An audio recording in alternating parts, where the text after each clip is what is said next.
శ్వేతపత్రం విడుదల, కేబినెట్ సమావేశం, ఢిల్లీ పర్యటనలతో ఏపీ సీఎం ఈ వారం బిజీగా గడిపారు. రాష్ట్రంలో అటవీ, గనుల శాఖపై వైట్ పేపర్ రిలీజ్ చేశారు. శ్వేతపత్రాల వివరాలను కేంద్ర మంత్రి అమిత్ షాకు తెలియజేశారు. కేంద్ర బడ్జెట్లో రాష్ట్రానికి ఎక్కువ నిధులు కేటాయించాలని కోరారు. మరోవైపు మంత్రిమండలి నిర్వహించి కీలక నిర్ణయాలు తీసుకున్నారు.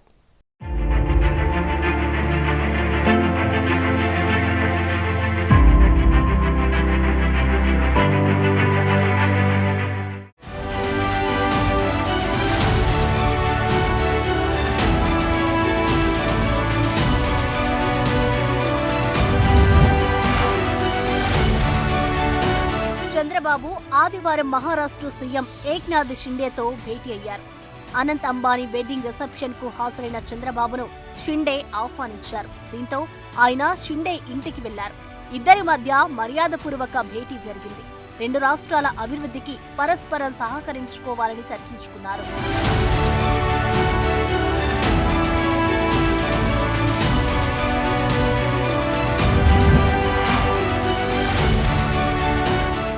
చంద్రబాబును Parvataneni foundation, Lugang India private limited ప్రతినిధులు ఉండవల్లి నివాసంలో కలిశారు. రాష్ట్ర ప్రభుత్వానికి పర్వతనేని ఫౌండేషన్ తరఫున అంబులెన్స్ అందజేశారు. కేంద్ర మాజీ మంత్రి పర్వతనేని ఉపేంద్ర తనయుడు వివేకానంద్ అంబులెన్స్ తాళాన్ని చంద్రబాబుకు ఇచ్చారు. క్రిటికల్ కేర్ వైద్యంలో ఈ అంబులెన్స్ కీలకంగా పనిచేస్తుందని ఫౌండేషన్ ప్రతినిధులు తెలిపారు. వివేకానంద్ను చంద్రబాబు అభినందించారు.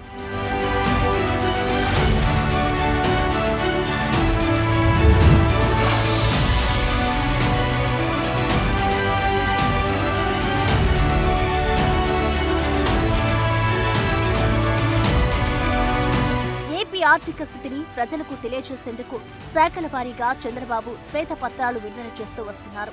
సోమవారం మైనింగ్, అటవీ శాఖలపై వైట్ పేపర్ రిలీజ్ చేశారు.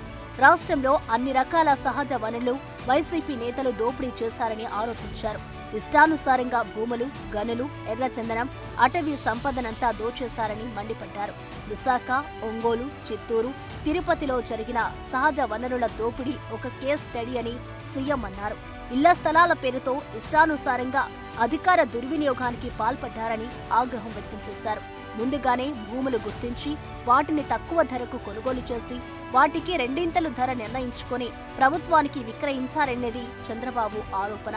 26 జిల్లాల్లో వైసీపీ కార్యాలయాలకు స్థలాలు కేటాయించుకొని పాలెస్లు కట్టుకున్నారని ధ్వజమెత్తారు.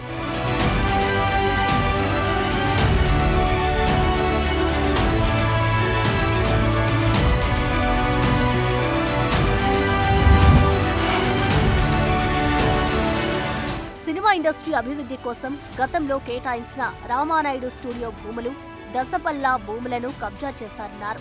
ఎకరాకు ₹1,00,000 చొప్పున శారదా పీఠానికి 15 ఎకరాలు కట్టబెట్టారని అన్నారు. దీని విలువ 100 కోట్లు ఉంటుందని సీఎం అంచనా. ఓల్డేజ్ హోమ్ కు హయగ్రీవ భూముల్ని, క్రిస్టియన్ సంస్థల ల్యాండ్ను మాజీ ఎంపీ ఎంవీవీ ఆక్రమించుకున్నారన్నారు చంద్రబాబు. ఒక్క విశాఖలోనే కాకుండా ఒంగోలు, తిరుపతి, చిత్తూరు జిల్లాల్లో ఏకంగా 1,75,000 ఎకరాల భూములు కాజేశారని సీఎం ప్రధాన ఆరోపణ. వైసీపీ కబ్జా చేసిన భూముల విలువ 35,576 కోట్లు ఉంటుందని ఆయన లెక్క. అయితే ఇవన్నీ లీగల్ గా దోచేసిన భూములు మాత్రమేనని ఆయన ఆరోపించారు. అక్రమంగా దోపిడీ చేసిన భూముల లెక్క ఇంకా తేలాల్సి ఉందని చంద్రబాబు అన్నారు.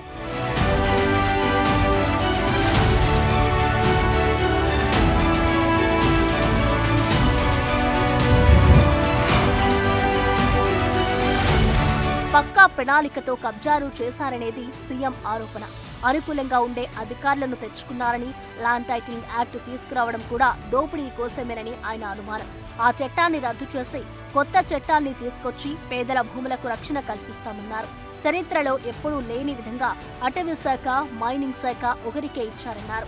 ఈ రెండు శాఖలు ఒకరి దగ్గర ఉండడం ప్రమాదమని ఆయన వివరణ.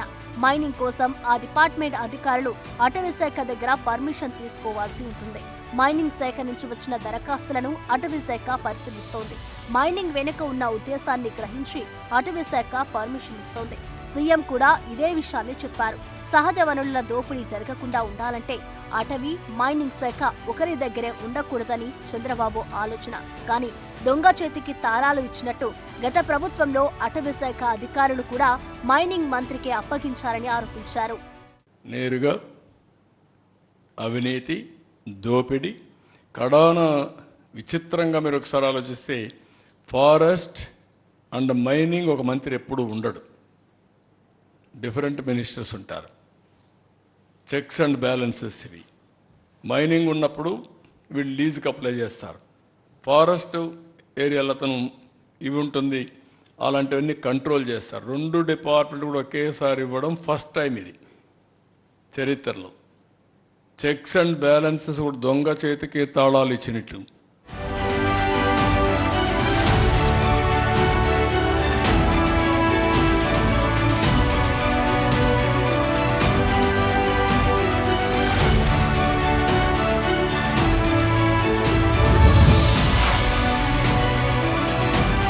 వైసీపీ ప్రభుత్వం తీసుకొచ్చిన ల్యాండ్ టైటిలింగ్ యాక్ట్ ఉద్దేశమే మంచిది కాదన్నారు చంద్రబాబు. శాశ్వత భూరక్ష చట్టం అని పెట్టి దానిపైన ప్రభుత్వ రాజముద్ర లేకుండా జగన్ ఫోటో వేసుకోవడమేంటని ప్రశ్నించారు. ఇదంతా పబ్లిసిటీ పిచ్చితో చేశారని విమర్శించారు. ప్రజల ఆస్తిపై 13 కోట్లు ఖర్చు చేసి జగన్ ఫోటోలు వేశారన్నారు చంద్రబాబు. ఎవరి సొమ్మును ఎవరు ఖర్చు చేస్తారని ఆయన ప్రశ్నించారు. అంతేకాదు వైఎస్ఆర్ భూరక్ష పేరుతో సర్వే చేసి హద్దురాళ్లపై కూడా జగన్ పేరు రాసుకున్నారని సీఎం మండిపడ్డారు. ఆ గ్రానైట్ రాళ్ల కొనుగోలుకు ఏకంగా 640 కోట్ల రూపాయలు ప్రజాధనం వృధా చేశారని ధ్వజమెత్తారాయన.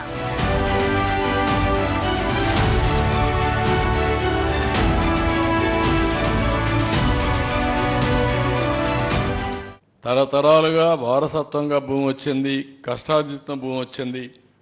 ఆ భూమి అతను కొనుక్కుంటే ఈయన ఫోటో వేసుకొని ఊరిగే పరిస్థితికి వచ్చాడు. ఇవన్నీ కూడా ఒక మనిషి యొక్క అహంభావం. నాకు ఎదురు లేదు, నా ఇష్ట ప్రకారం చేస్తాను, ఏం చేస్తే చెల్లుబాటు అవుతుంది అనే అహంభావంతో పరిస్థితికి వచ్చారు. దీని ఖర్చు 13 కోట్లు.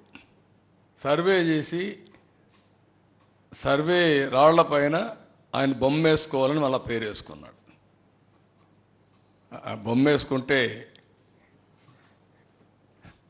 కొంతమంది సజెస్ట్ చేశారని, ఇది నవ్వులాట కాదు, సజెస్ట్ చేశారని.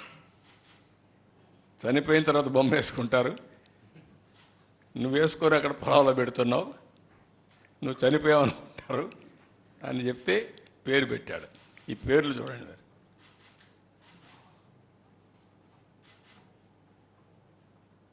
దీనికి ఖర్చు ఎంత? దగ్గర దగ్గర 640 కోట్లు. దోపిడీకి గురైన వాళ్లు బయటకు రావాలని చంద్రబాబు పిలుపునిచ్చారు. బాధితులందరికీ న్యాయం చేస్తామని అన్నారు. వైట్ పేపర్ రిలీజ్ చేసిన టైంలోనే చంద్రబాబు రెవెన్యూ శాఖ గురించి కూడా ప్రస్తావించారు. రేషన్ బియ్యంలో కూడా లెక్కలేనన్ని అక్రమాలకు పాల్పడ్డారు. ఒకే కుటుంబంలో ఉన్న వ్యక్తికే పౌర సరఫరాల శాఖ, రైస్ మిల్లర్ల అసోసియేషన్ పదవుల్లో ఉన్నారు. ప్రజలకు పంచాల్సిన రైస్ పక్కదోవ పట్టించారని మండిపడ్డారు. రైస్ ను డైవర్ట్ చేయడానికే మొబైల్ వ్యాన్లు కూడా తీసుకొచ్చారని అనుమానించారు.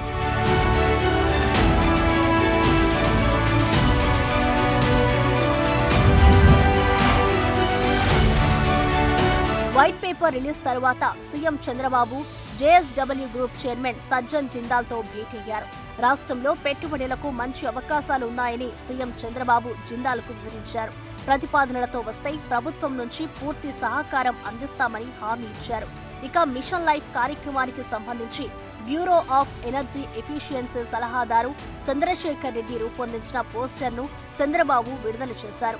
రాష్ట్రంలో ఇల్లు, పరిశ్రమలకు నాణ్యమైన విద్యుత్ అందించేందుకు ప్రభుత్వం కట్టుబడి ఉందని మరోసారి సీఎం స్పష్టం చేశారు. అదే రోజు సీఎం కీలక ఆదేశాలిచ్చారు.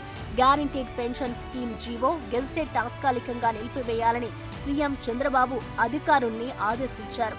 రీసెంట్ గా జీపీఎస్ గెజిట్ జారీ కావడంపై ఆయన ఆరా తీశారు. ఇప్పుడెందుకు విడుదల చేశారో విచారించాలని ఆర్థిక శాఖ ఉన్నతాధికారులను చంద్రబాబు ఆదేశించారు. చంద్రబాబు అధ్యక్షతన మంగళవారం ఏపీ కేబినెట్ సమావేశం జరిగింది. ఈ సమావేశంలో మంత్రి మండలి కీలక నిర్ణయాలు తీసుకుంది. ఏపీ ల్యాండ్ టైటిలింగ్ యాక్ట్ రద్దు బిల్లుకు కేబినెట్ ఆమోదం తెలిపింది. దీంతో పాటు పౌర సరఫరాల శాఖ 2,000 కోట్ల రూపాయల రుణం తీసుకోవడానికి మంత్రి మండలి ఆమోదం తెలిపింది. మరోవైపు వ్యవసాయ సహకార కార్పొరేషన్ లోన్ తీసుకోవడానికి కూడా ప్రభుత్వ గ్యారంటీకి కేబినెట్ గ్రీన్ సిగ్నల్ ఇచ్చింది. దీంతో ఎన్సీడీసీ నుంచి 3,200 కోట్లు లోన్ తీసుకుని ఆ డబ్బును రైతుల నుంచి ధాన్యం కొనుగోలు కోసం వినియోగించుకున్నారు. ఇక ఈ నెల 22 నుంచి అసెంబ్లీ సమావేశాలు నిర్వహించాలని కేబినెట్ నిర్ణయించింది.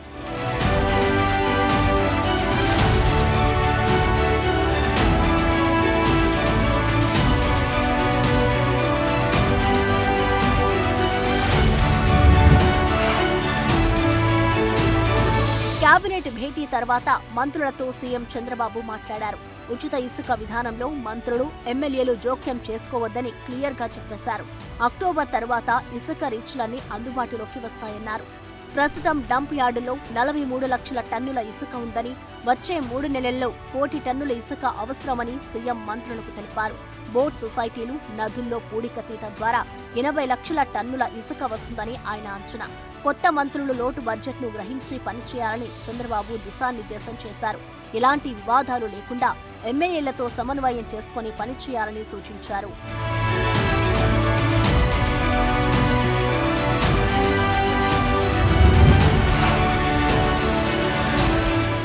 కేబినెట్ భేటీ తర్వాత చంద్రబాబు ఢిల్లీ వెళ్లారు. అమిత్ షాతో భేటీ అయిన సీఎం ఏపీ ఆర్థిక పరిస్థితి గురించి ఆయనకు వివరించారు.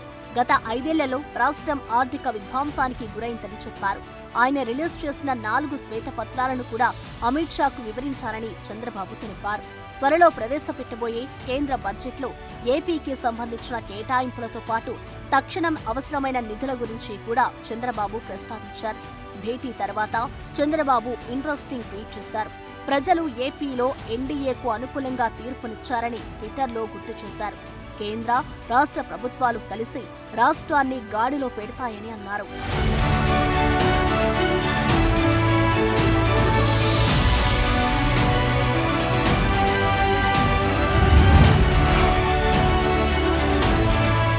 బుధవారం చంద్రబాబు ఢిల్లీలోని తన అధికారిక నివాసంలో ప్రత్యేక పూజలు నిర్వహించారు.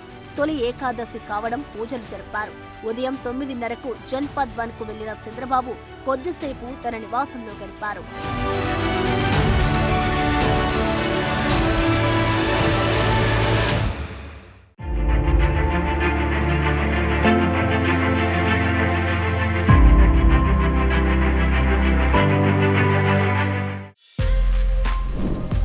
For more videos like this, subscribe Big TV channel.